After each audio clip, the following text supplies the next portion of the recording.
You should be the software purchasing rejection department. You should be the voice in the room that's saying, let's think this all the way through. How many other softwares have we asked these people to learn? How many do they already have to use on a daily basis? How well are we taking advantage of the ones we already have? And no matter how great the promise is, how likely is it that we're going to get that full promise based on getting our end users to really adopt it successfully? That's probably the best favor you can do for your organization. Welcome to Change Enablers, a podcast by Tango. Sit back, relax, and listen to some of the brightest minds in operations and enablement. Hey everyone, welcome back to the Change Enablers podcast. We're here to do our second State of Change Enablement. And you know, what's ironic about this is actually, if you're watching this on YouTube, a lot has changed. I have a new background. I have a beard. I have new glasses. You know, I know Rocco's a big Taylor Swift fan, so I'm in my Evermore era, you know, wintry, woodsy, no guarantees of what it's going to look like at the next State of Change Enablement. But I'm pumped to have Rocco back. We had a lot of fun the first time we did this. We're going to have a lot of fun today. I must be in my Speak Now and Fearless eras, because what I heard was that every time I started talking in the last pod, it was like a hot take, excited rant. And I probably have a few more of those today. So, yeah, that might be the era. That might be like your forever era, Rocco. that's right. But That's right. we'll see. So as is tradition, right? 2 data points make a tradition. As is tradition, we're going to start with some top news stories for change enablers. We're going to give the lowdown. We're going to debate them a little bit. We're going to rate them on the mango meter of how relevant they are. And we have got some good ones today. I'm going to jump in with our first one. Now, this is a top story. This has been a top story for a while. Tech layoffs. It seems like they're happening constantly. There's been a lot of interesting data points that have come up in the last quarter. I mean, we're recording this in March of 2024. We have data that around 200,000 tech employees were laid off in 2023. It was more than double of what it was in 2022. And you're also starting to see companies actually embrace sort of this practice of right sizing or laying off kind of on a regular basis. Instacart, which is now a public company, laid off about 250 people as a part of a restructuring right before they crushed earnings. And so we're starting to see some of this behavior with tech layoffs that's really interesting, where, you know, we're almost treating it as a part of like the life cycle of a company. You grow, you get bloated, all of a sudden you have to make your company a little bit thinner, realize what is critical, what's necessary, and then you set a course to maybe rehire.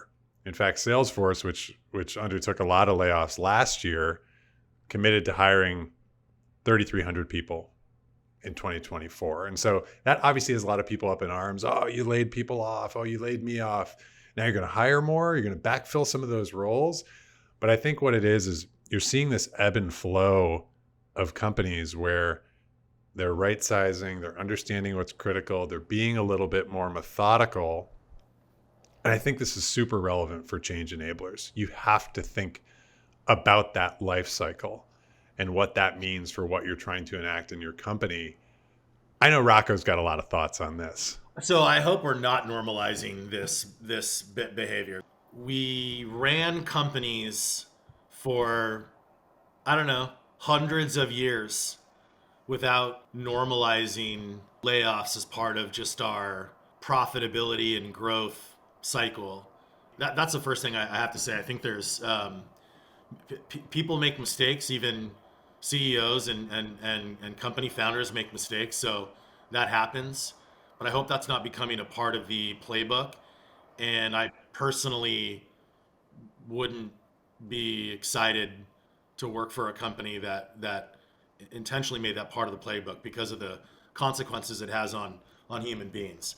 But yeah, I mean, it's almost that was the Netflix playbook for a long time, right? Where it's like, take 10% of your workforce. I mean, that you're absolutely right. And I appreciate you calling that out, because it just creates a state of sort of unrest. But if we're accepting that this is kind of some of the reality Yeah. that we're dealing with now, Well, like, what does that mean? well, so first of all, yeah. So if I think about it from a change enabler standpoint, you don't have the luxury of getting to judge whether it's good or bad. You're just there, and you have to deal with it. And there still are plenty of times where layoffs are unexpected. They're not planned. And in fact, if you're not in the boardroom, layoffs are unexpected to 99% of people in the companies anyway. So if I think about how this top news relates to change enablers, I think I need to give it four mangoes, because whether or not your company is doing this on purpose or not, it's happening, it's out there, and we're all dealing with it. The first few things that come to mind for change enablers is just all of the intellectual property that you lose in the heads of those employees. If you believe all the stats that, I've seen plenty of studies that say things like between 50 and 80% of the knowledge about how companies run is not written down. There is no standard operating procedure that is documented. And if you believe that knowledge about how to work at your company is part of your intellectual property, right? So your company is made up of your people and your product and your process, right? So that process is a huge part of your intellectual property.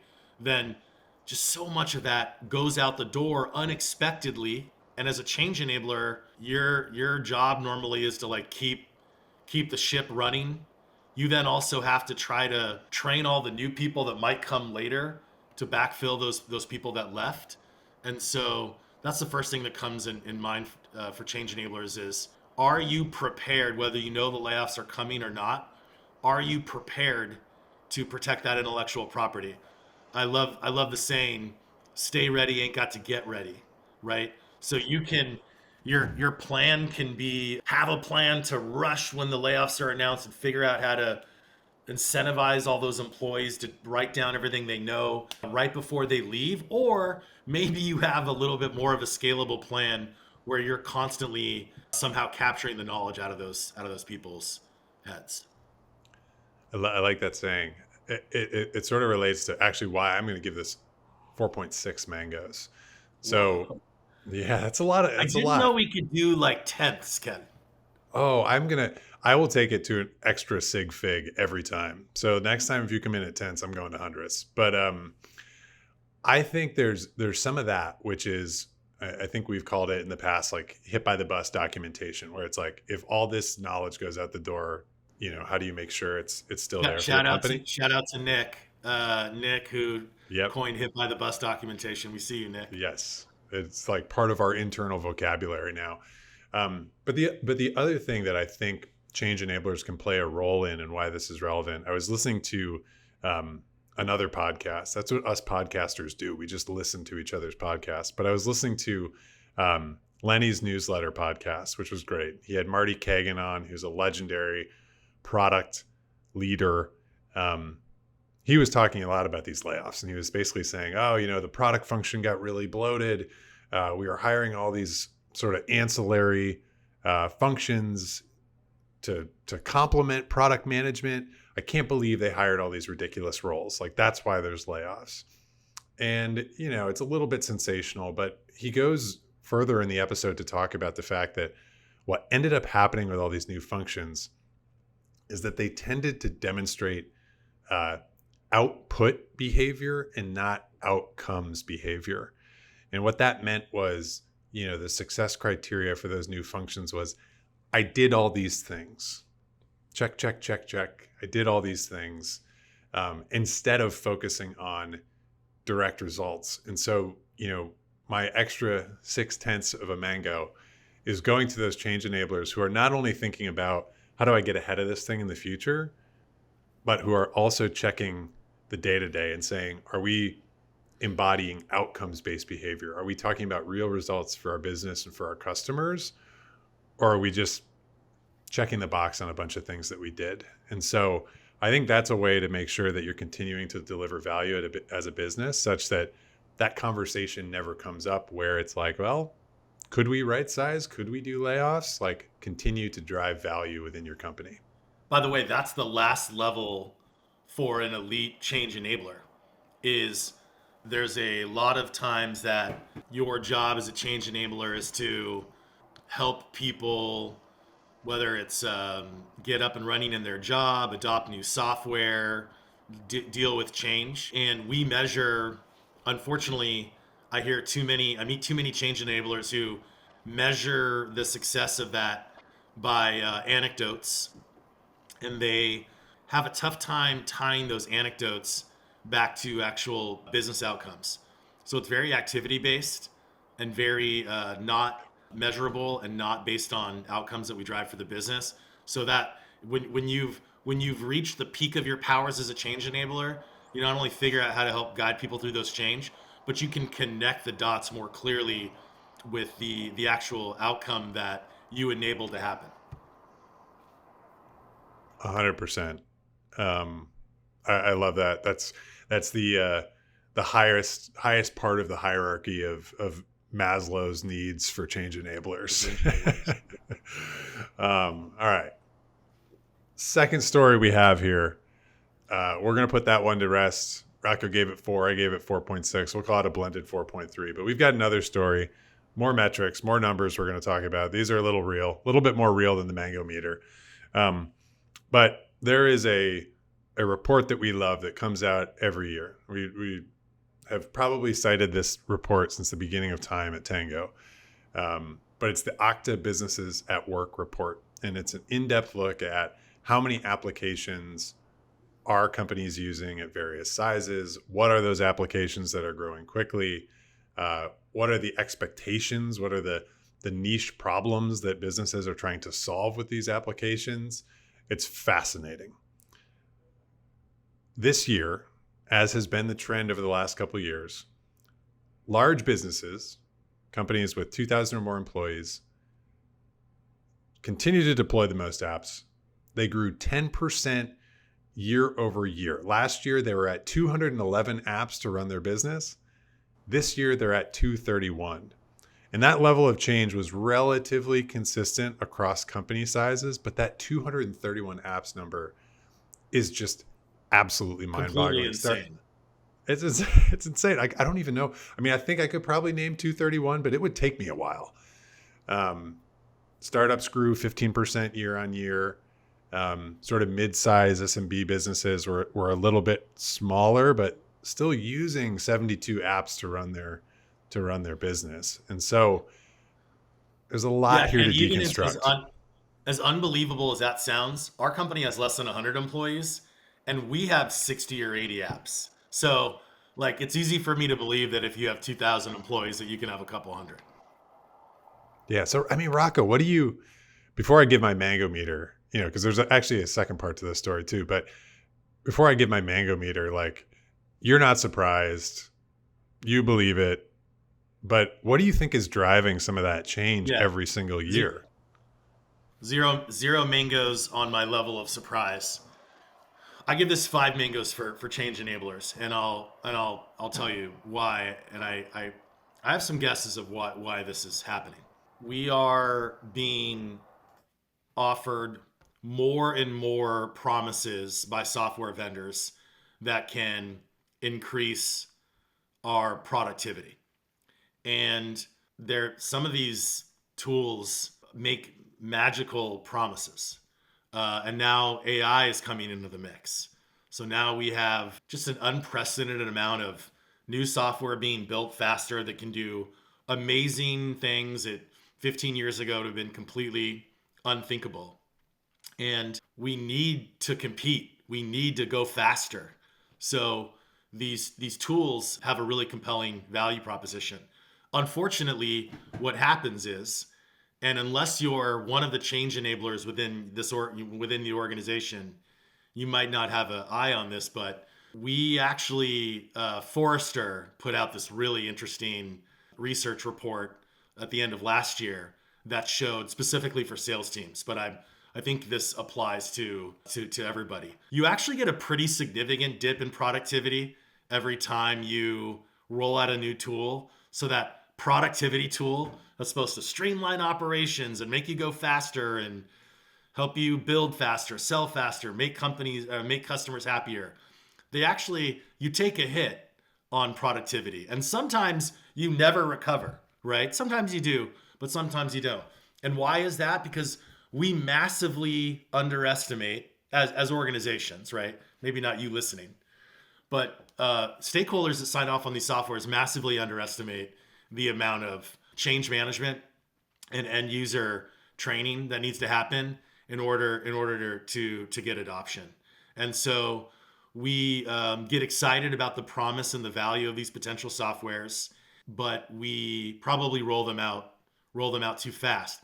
And what I know Okta has not historically done, but what I would like to see is how many of the softwares that were growing really fast a few years ago are still being actively used within the organization, right? How many of them are being renewed, but not heavily used anymore?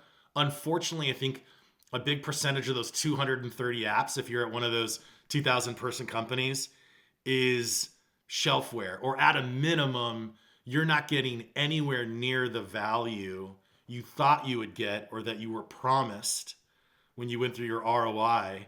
And that's all because no matter how good the software is and how good the promise is, end users are scared of, your employees are scared of change.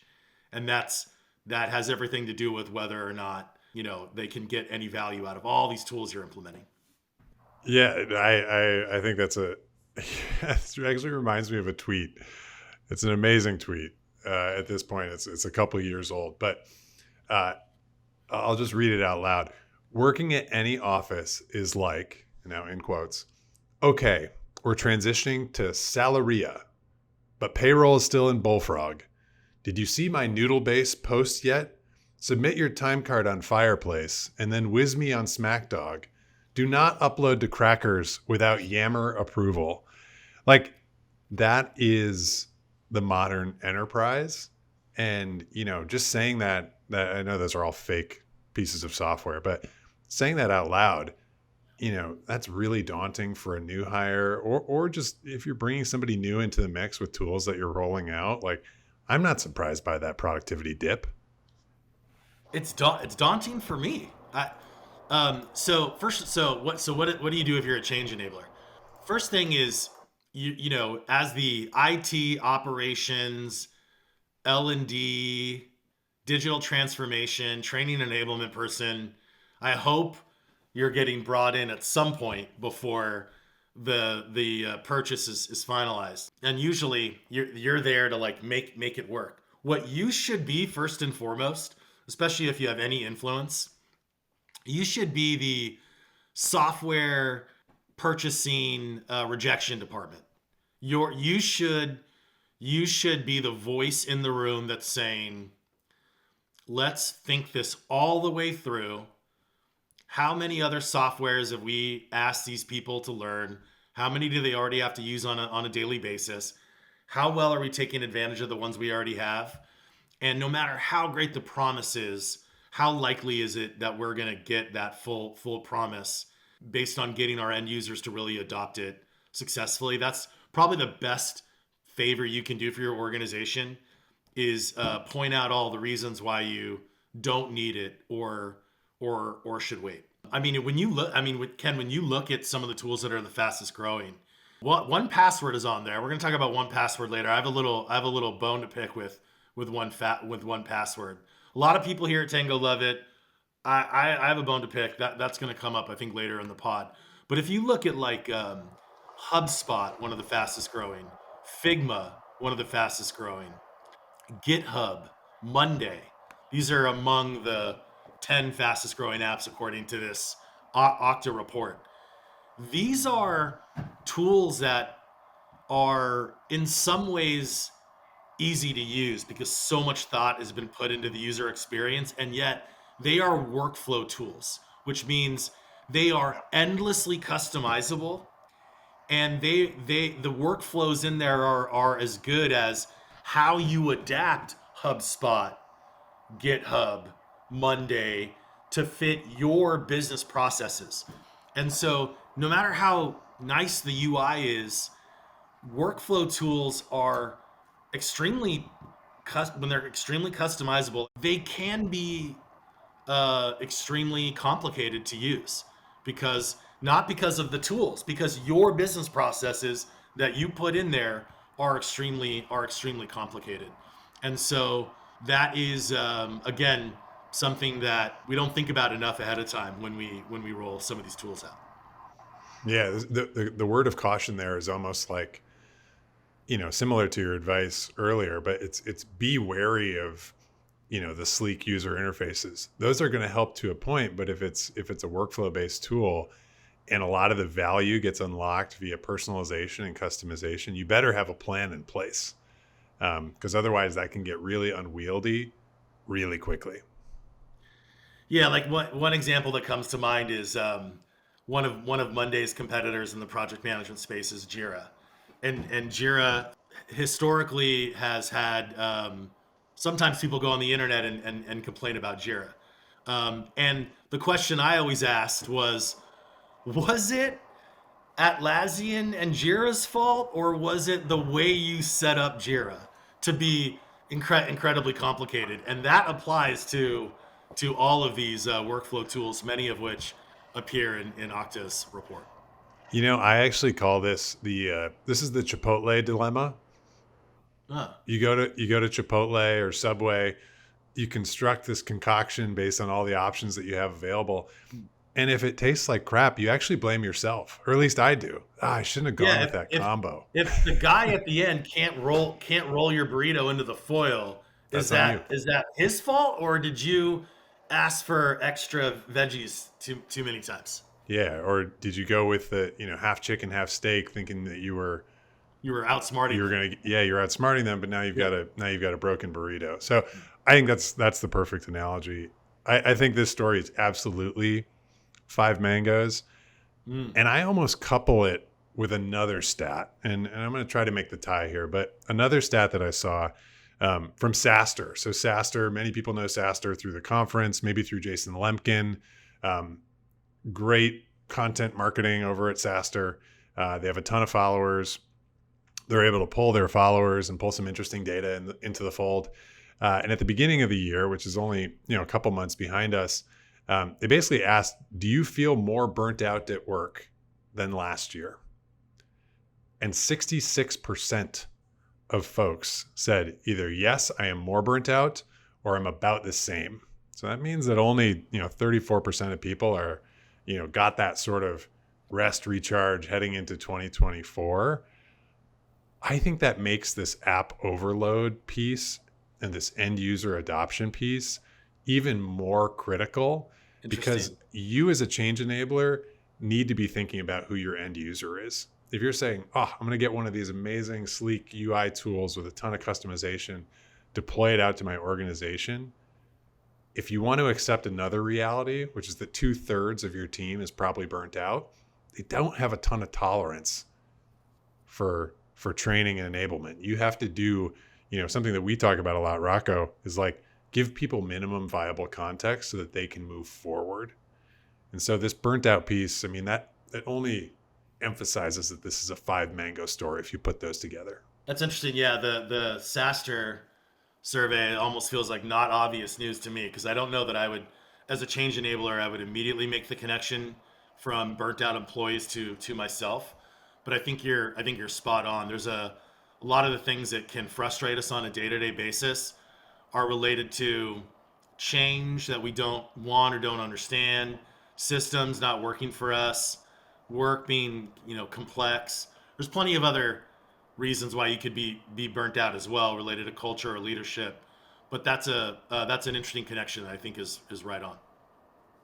Yeah. So all that's to say, keep that in mind. This is a 5.0 mango story, highly relevant for change enablers. If you're listening to this podcast, maybe you're not in that burnt out cohort, but you have to be mindful of the folks that are sort of the end users of what you're doing.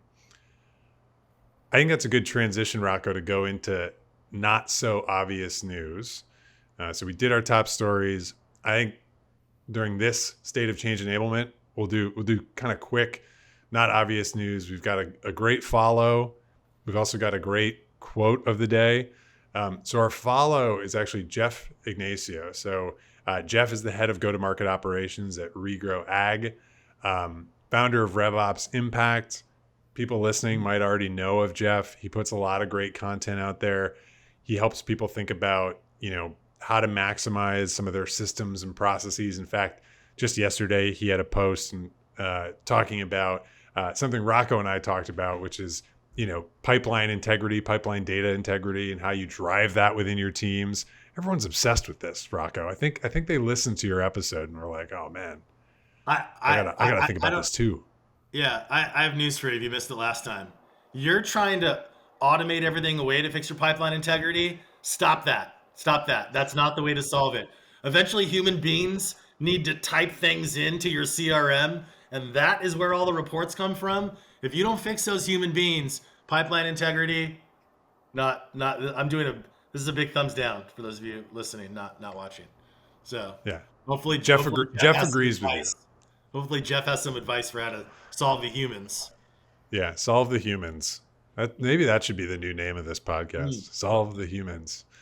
But yeah, Jeff's great. Give Jeff a follow. We'll link him in the show notes. We'll shout him out on social media. Definitely worth your time. And then another quick one we'll do, quote of the day. This is a little bit of a shameless plug for an episode that's going live in a couple weeks. My friend, founder of Pod, Patrick, basically said, we're living in a tab apocalypse. And Tab-apocalypse. The tab-apocalypse. Feels like that. Yeah. I'll leave that as a teaser. It relates back to a lot of what we were talking about with the Okta report. More tools than ever, more systems than ever, more things to keep track of. People are burned out.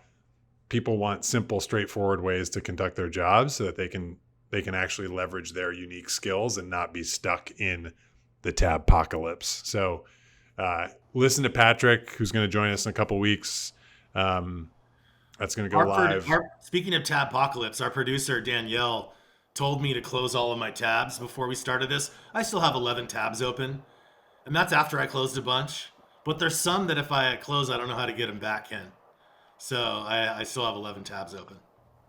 Okay, well maybe 11. Maybe that's your minimum viable tab apocalypse. The tab apocalypse is strong over here for me. I feel you. I mean, I was just going through my doc on my Mac and like, okay, how many things do I have to close?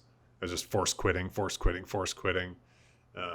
These poor tools and systems. No one ever talks about the tools and systems that are subject to our abuse and misuse. Maybe that's the next segment is empathy for the tool itself. But actually our next segment is something that, Rocco, I know you've been excited to kickstart. We didn't do this the last time around. But I think this is going to become the most popular segment. It's called the Ops Hotline. It's almost like, an advice column from Ken and Rocco. People writing in, people asking questions. We're going to give our response live in real time. So we've got two questions that Rocco's going to tee up. And we're going to talk through our response. So Rocco, why don't you take it away? Yeah, first of all, producer Danielle told us that thousands of people listen to this pod. I didn't believe her. So the fact that a couple people actually wrote in to ask us questions, I was pretty happy about that. We actually had a few questions to choose from, believe it or not. We chose this first one based on the timing being great, based on a conversation that I recently had. So the first one is from Lucius, who's in HR operations at like a 550-ish person insurance company. And I'll read what Lucius said. I'm supposed to be launching Workday sometime in May and worried because our last few big internal software rollouts were he says, let's say a poop show. That's not what Lucius wrote. But we'll say last few internal software rollouts were a poop show. Any suggestions? Oh, I feel you, Lucius. Okay, so because Lucius is rolling out Workday, if you're not familiar with Workday, it's a really popular. It's actually previously was one of the fastest growing apps on a previous Okta report. It's one of the top apps that customers use with Tango to create training. It's an operating system for everything that happens in HR for employees. I chose this question because I just had this conversation like less than 2 weeks ago with a gentleman named Ken at Southeast Alaska Regional Health Consortium. Uh, yeah, seriously, another Ken. So this Ken, by the way, they even though the acronym letters don't work out perfectly, they call themselves Search. Looks like Circ, but they say Search. Ken from Search also just rolled out Workday to about 1,500 employees at Search, and they're a series of doctors' offices and clinics in Southeast Alaska. So healthcare organization, highly regulated. I learned a lot from Ken that I think will help Lucius. So I wanna share some of the top things that I learned from Ken. Lucius, hopefully they will be insightful for you as well. First thing that Ken talked about when we met. By the way, let me tell you about Ken. He works for the CIO in the IT organization. He's the director of ERP. So Workday is an enterprise resource planning software, and it's such a big software for their organization that they created a small team for it within the IT organization that Ken leads to make sure it's successful, not only getting rolled out, but on an ongoing basis. The first thing Ken said, and I think this is really interesting because he's part of the IT organization. He said that sometimes in a new software rollout, especially if you're a technology IT minded person leading the rollout, you can over index too much on the technical aspects of the rollout, the data migration from the old system to the new system, under focus on the end user experience and the change management and employee aspects of it, sort of like we talked about earlier. That was kind of his first caution was yeah, data migration can be difficult, but ultimately probably all the ways you'll measure success at the end are determined based on the feedback you get from employees, the feedback those employees give their leaders and stakeholders. And so really the end user change management is the most important thing. One interesting observation he had on that, Ken had a lot of ideas to make the transition for end users easier. One thing that they noticed was that when they sat and looked at all the different things that their employees would need to do in Workday, they challenged themselves to break every Workday process down to the minimum viable process, meaning the smallest chunk imaginable. An example of that is, he told me, we didn't make one standard operating procedure and how-to guide for submitting an expense report. When they actually looked at all the individual things you might need to do in doing that, they ended up with 12 different SOPs and therefore 10 different guides for things you would do while submitting an expense report.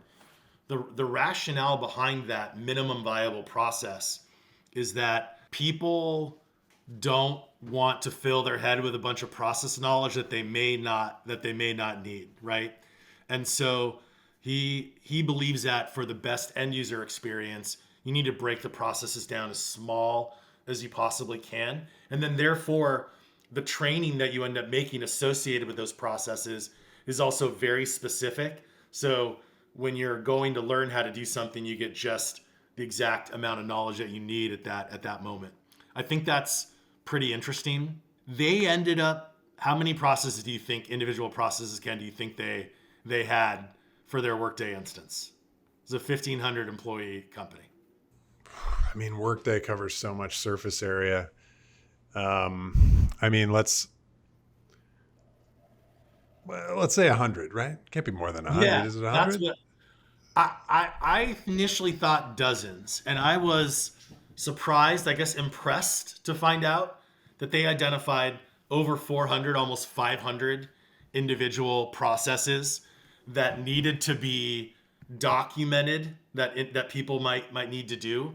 So that's a lot. I can guarantee you, That's Lucius. crazy. Yeah. Lucius, I can guarantee you when you're thinking through all the processes, you are probably underestimating the number of processes you have. It's not just true for Workday, it's true for any workflow tool, any CRM, any software. So That meant Ken and the couple of people on his team had to document all of those processes. So that goes to another learning he shared, which is they actually started creating standard operating procedures and how-to guides 6 months before the launch. In fact, of course, they use Tango for that. So if you're not familiar with Tango, customers use it to do a bunch of things, including capture processes that can then be shared out as training a number of different ways. And they started capturing Tangos for their Workday processes 6 months in advance. The next thing you might say, Lucius, is like, well, that's not going to happen, right? It's, a lot of times when you're a change enabler rolling out software, you have just you, right? And you may not. In fact, I think Lucius mentioned that he's trying to roll out Workday sometime in May. So if you haven't already started documenting all of these processes and figuring out how you're going to train your end users, you might already be a little bit behind schedule. The good thing, Rocco, is Workday tells you all this, right? They say, oh, get ahead of it. They say, oh, you're going to have 400 processes, right? I don't think Workday tells you this. Oh. Here was Ken's trick. So, Ken enlisted 50 subject matter experts that were not part of his team, that actually were not really directly responsible for helping to make the Workday rollout successful. And he enlisted them to help share knowledge about processes that were happening in the previous ERP and figure out how those would translate to Workday. Now, Tango pro tip. One cool thing about Tango that Ken talked about was that in Tango, we have this, instead of documenting SOPs the old way where you have to go through, get the screenshot, write a description, like assemble it all, we have this thing called click to create where you just click through the process in the software like you would in real life. So you can make a how-to guide in like 1 minute instead of a couple hours. He found that by using click to create, other people who would not previously be willing to give their time to go through the tedious process of creating documentation were actually willing to contribute their knowledge because it was so much easier for them. So that was a big part of his trick to get this done in time. Was his team would have never been able to document those 400 processes on their own. But with Tango, he was able to get 50 additional people to contribute, which is one of the only ways he was able to make that work. So that I thought was pretty interesting. The other thing, Ken felt pretty strongly about the way they wanted to train their 1,400 employees on Workday. So one of the things that Ken felt strongly about was not doing tons of on-site classroom training, PowerPoint training over Teams, not sending out a lot of videos. He didn't think that those traditional training methods were going to work because people don't want to read wordy documentation. They don't want to watch long videos. They don't want to sit through training sessions about processes that they may never use or that they may not get to use for days or weeks later. So Ken's idea instead was just take all the knowledge that you might need and stick it right inside Workday. The way he describes it is our employees just learn Workday processes while they're using Workday. And so that led to some pretty incredible successes that Ken shared. So this rollout we're talking about just happened a couple weeks ago. They reported a huge success, and he defined that a couple different ways. First of all, he said everyone is using Workday. And he can see that they're using it successfully because in Tango, he gets these process adoption analytics that shows when people start a report, start a process, if they finish, if they get stuck on a certain step. And so most of the end users are successful. The other way he measured success that I thought was pretty fascinating was by the number of tickets they expected with people asking for help or needing training compared to what they got. So he said that they only got 20 to 30 tickets a day in the first week, which is 90% less than what he was expecting.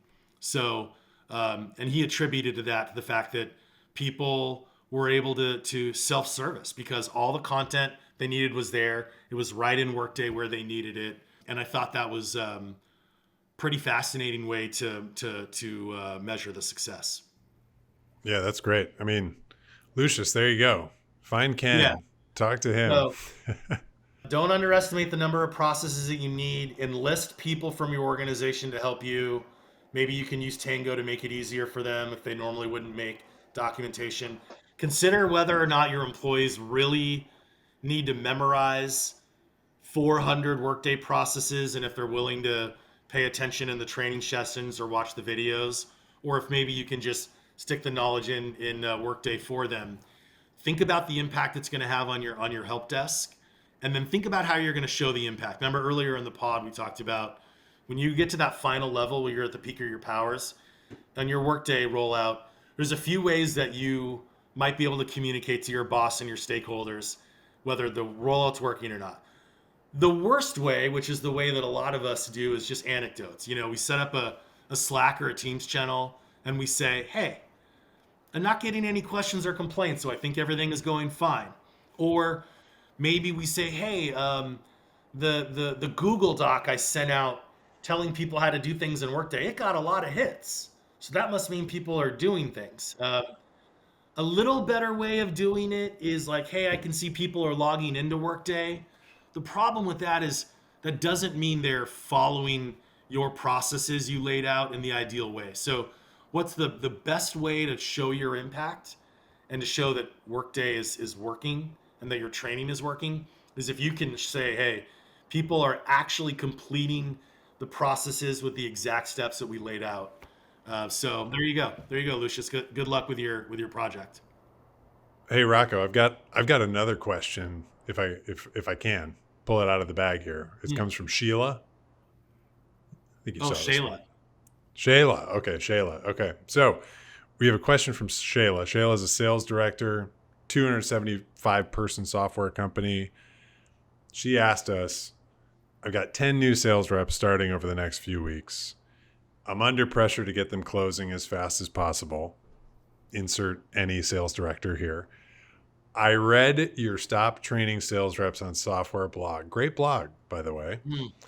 And it sounds nice in theory, but I'm skeptical it's going to work on my team. Do you have any examples of where that worked?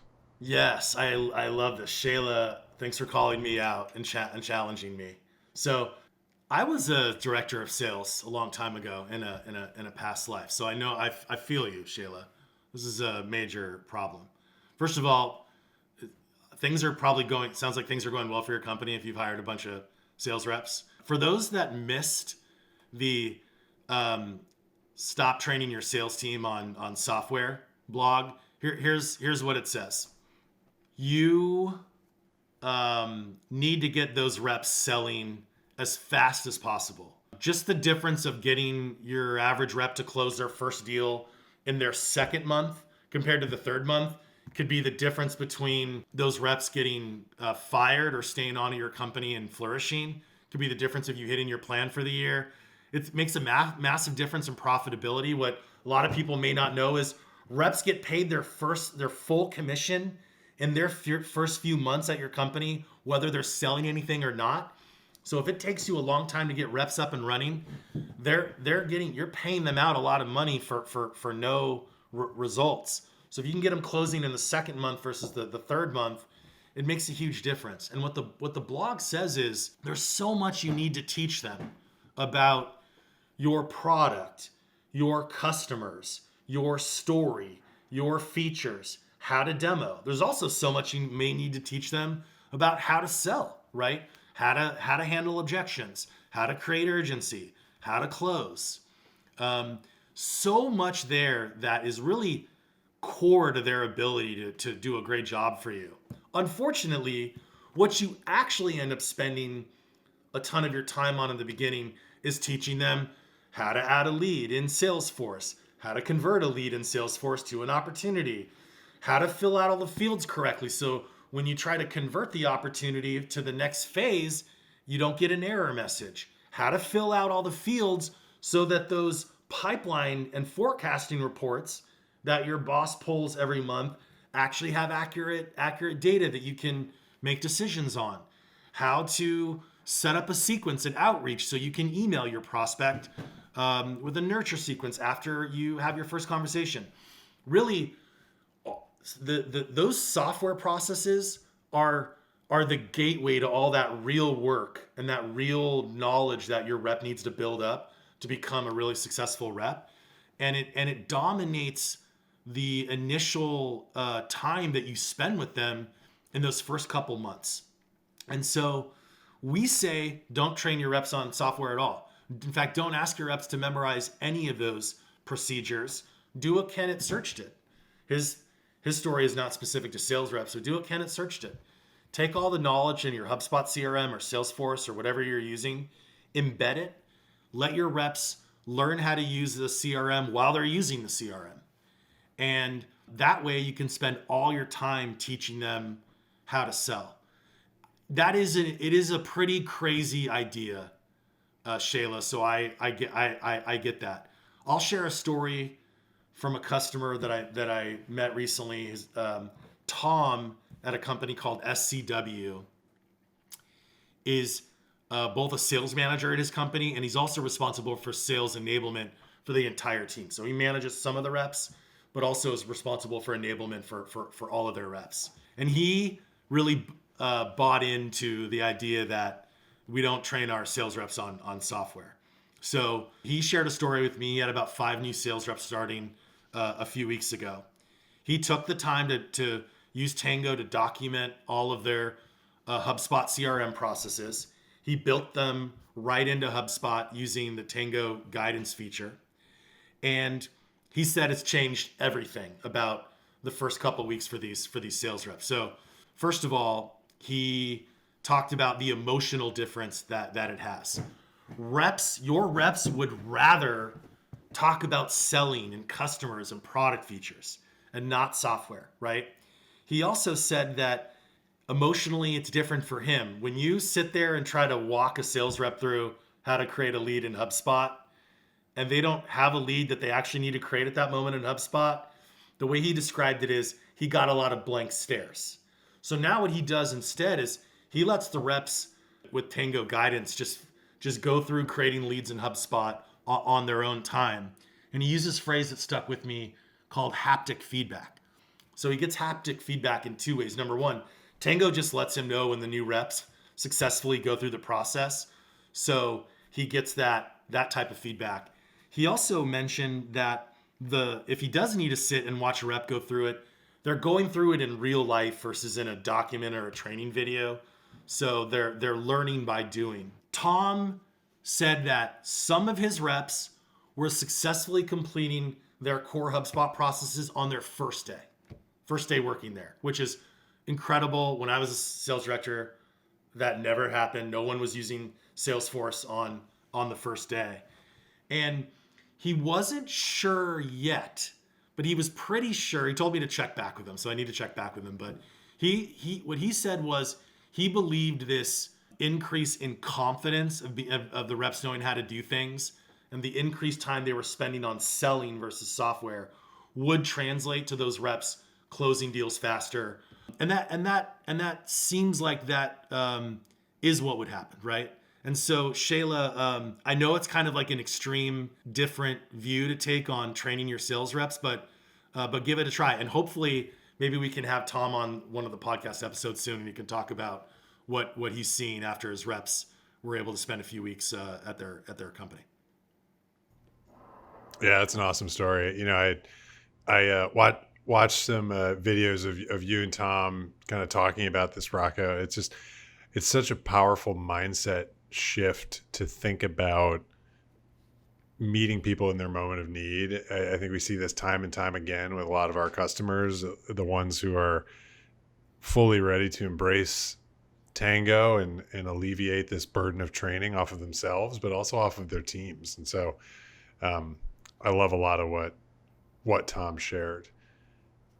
I think with that, we're going to go to our next segment, On Second Thought. So On Second Thought is a fun one where we get to revisit past episodes, maybe some things we wish we would have chimed in on some responses that in the moment maybe we didn't love, or some things that just got us thinking a little bit more. And so I had my friend Jamie Meyerson on talking a little bit about the experience that she had with Maven Clinic growing like crazy during the onset of the pandemic.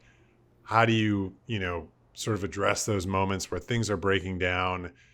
You need to get people up to speed. And I'll just let the clip do the talking for now, and we'll come back to it. Talk to me a little bit about those moments where things were breaking down, and what was that a signal for you to go do? Was that hire more people, productize a tool, get a third-party tool? What did that look like? Yeah.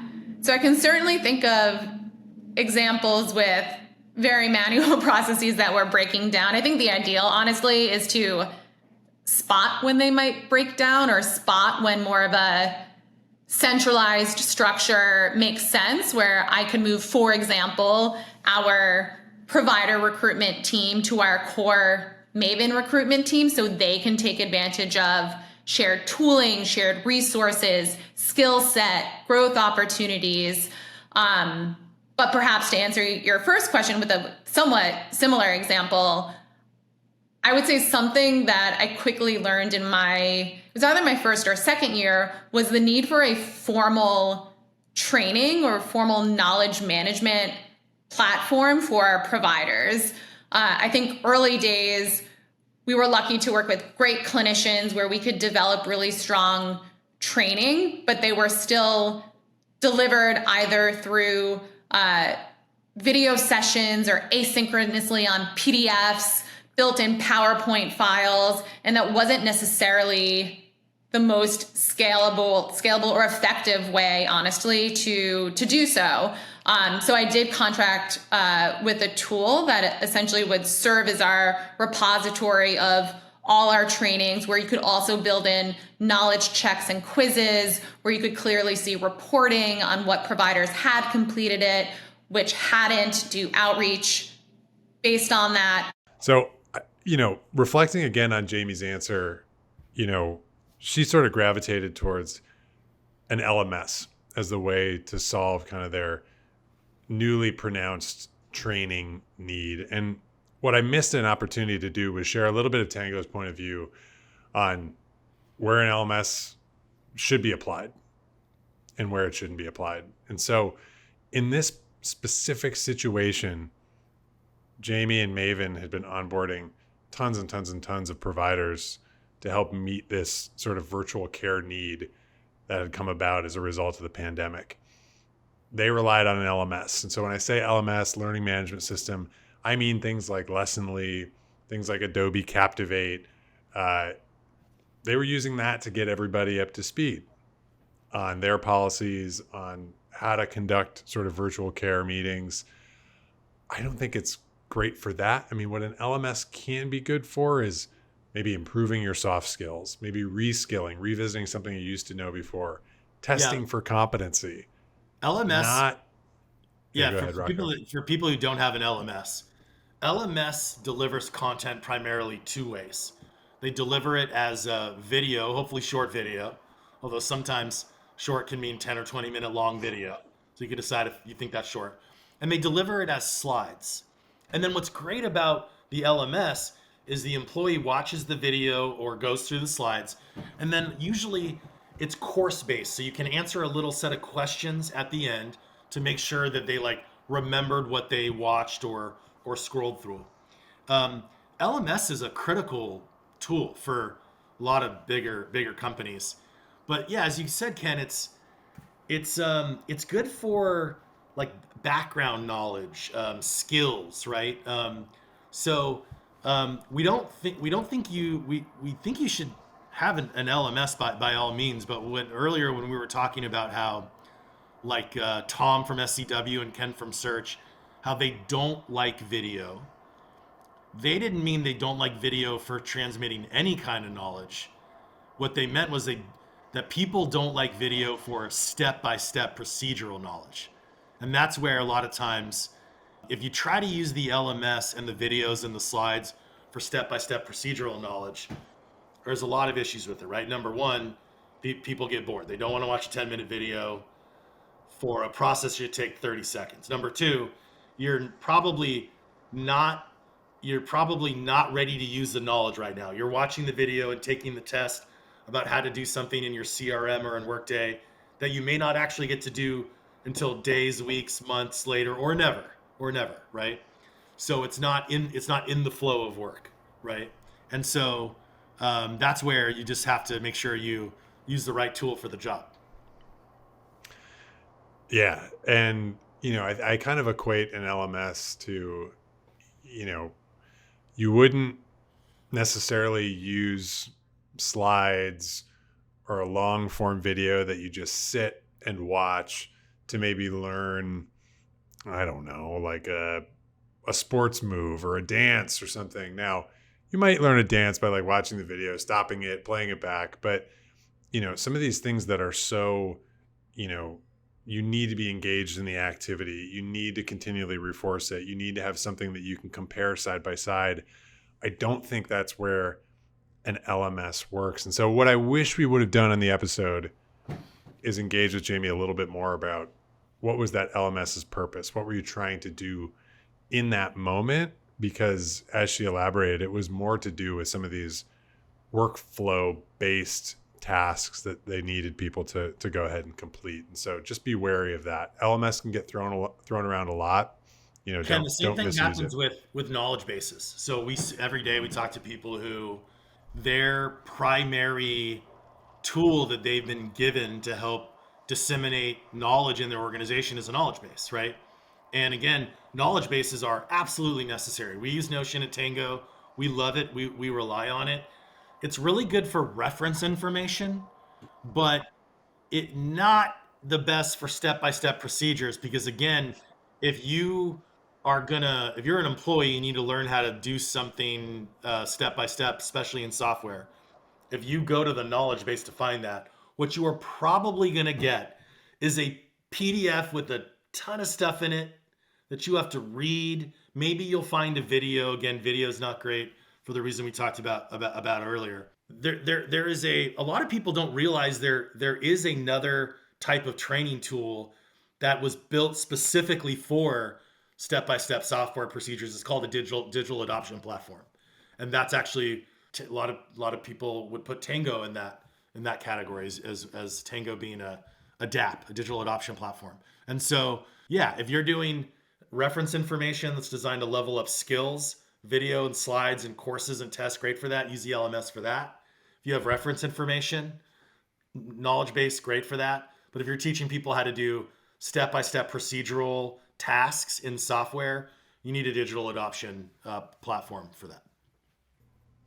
And speaking of adoption, I want to transition to another new segment. Now, you have probably heard us talk about ambivalent adopters, which is a Tango trademark courtesy of one of our customers. Oh, no. Yeah, shout out Brittany from PCG. The ambivalent adopter is not necessarily, a bad person to be. It actually means that you're laser focused on just executing in your role and being strategic about how you use your time. Most ambivalent adopters aren't paid to adopt software successfully. And so when they see new software being rolled out, big changes coming their way, they get really frustrated because it's an impediment to what they're trying to do in their role. And so we're lucky in the sense that Rocco is actually a massive ambivalent adopter. I'm very passionate about teaching change enablers empathy for ambivalent adopters because I am the definition of an ambivalent adopter. I care deeply about the company, and I am even actually great at adapting to change, but not software change. And I am not lazy just because I don't think that it's a priority for me to learn all your new software and your processes doesn't make me lazy. And yet I'm very misunderstood. We have a wonderful person that works at Tango who helps out a lot internally with doing internal support help desk. Her name is Angela. She is a beloved member of the Tango family. I scream at Angela at the top of my lungs often, because Angela sometimes, when she's trying to help me learn how to do things, teaches me the way that it works for her. And her brain and my brain work very differently. An example comes to mind actually with 1Password. So first of all, most people at Tango love 1Password. Obviously, customers love 1Password because it is the fastest growing software in 2024, according to Okta, based on the number of customers year over year, by a lot, actually, if you look at the report. So they're clearly doing something right. But for me, ambivalent adopter, not easy for me to use 1Password, right? One of my jobs... For Rocco, we actually call it 2Password because he often needs a new one. Exactly. There was a scenario recently where I was in the middle of a live demo, doing a live demo to hundreds of people.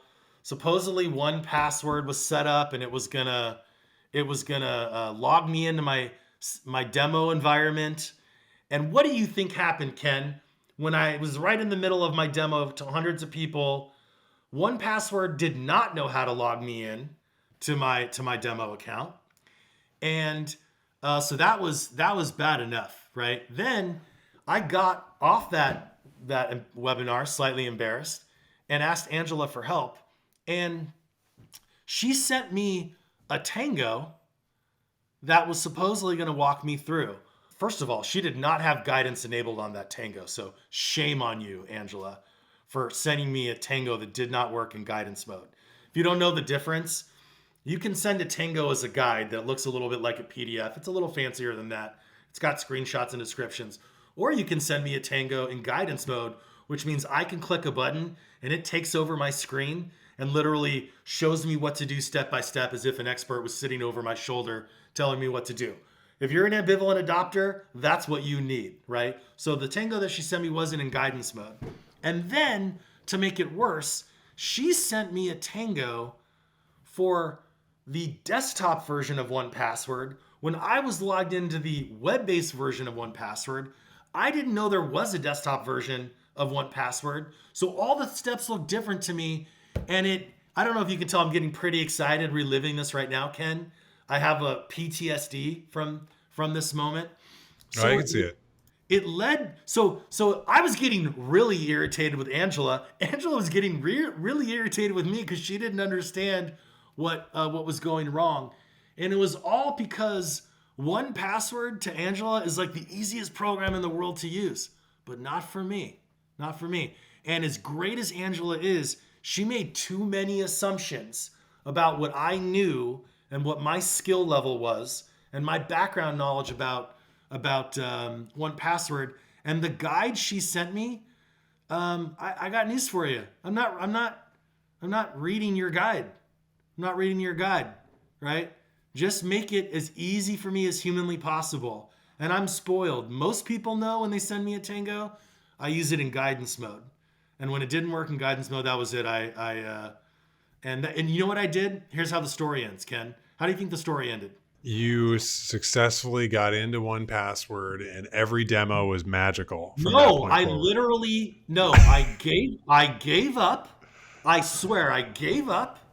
I said, I guess I'll just never do any more Tango demos again after this. So I gave up. Wow. And I figured out a way to manually log in to the Tango demo systems without 1Password, because I would rather punish myself than go through that experience again of trying to get the software to work. The software that's supposed to save me tons of time of keeping track of all of my passwords gave me so much pain that I gave up. Yeah, well, you are in your forever speak now era, so love you, Angela. That's the dramatic response we expected. And you know what's interesting, because I got to witness a lot of this interaction unfold on a Slack thread, is that Rocco, our resident ambivalent adopter, also didn't lay out all the context that he needed for Angela to be successful. And so you have to expect that your ambivalent adopters too are going to come with you, urgent, urgent, urgent. I need this. I can't get in. Okay. What about more details is going to allow me to help you solve this? Look, you're just Ken, not going to get that. I was seeing red. I was seeing red. Come on, you can't expect me to remember all that. Hey, in the State of Change Enablement podcast, we are all about accepting the harsh realities of software enablement. And you, my friend, the ambivalent adopter, that is a harsh reality. With that, that wraps up the show. Thank you for joining us. Thank you for listening in. We're taking more Ops Hotline questions. So please email write ops, in. Email Ops Hotline at tango.us.